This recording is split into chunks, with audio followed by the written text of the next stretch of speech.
want to download a TVM calculator. Okay, the TVM calculator, time value money, allows you to calculate rough future estimates and stuff like that. So firstly, what we do is say, right, let's start with the worst case scenario out of that wealth allocation. Let's start with that worst case scenario financial freedom allocation. Now, let's say in this scenario, the worst case scenario was age 60, $100,000 a year. Okay, cool.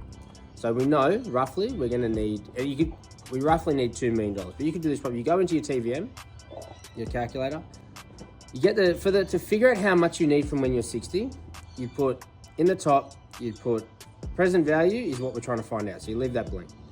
Future value, you want to put 0 because you're going to run no money. Payments, you want positive $100,000 a year because that's what you want to pay you.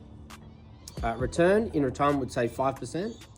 And then you need that to last from 60 to 100, so 40 years. You then click the present value number and that'll tell you how much we need by 60. So now that present value number becomes your future value target for your investment. So you go, okay, I would add a little bit of a buffer on top. So if it is 1.8, I'd say 2 million.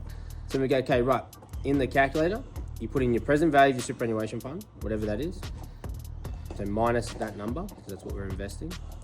Then we put in, leave the payment system, the payment section blank.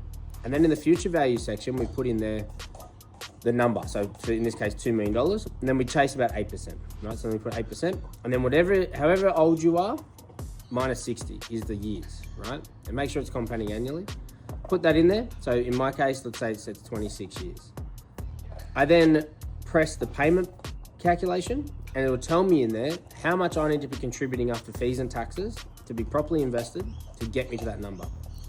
That tells me straight away the first thing that we should be carved out. Now, again, assuming in this case that we're paying, 2 things we need to focus on in this section. So that's the amount, including what your employer is putting into super, that's the amount that you need to be ticking off, right? If your employer is putting in enough, great, you can focus that money somewhere else for now. If they're not, then you should be topping up that amount. And I'd always round it up.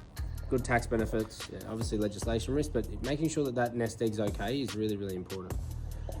So we'd start with that.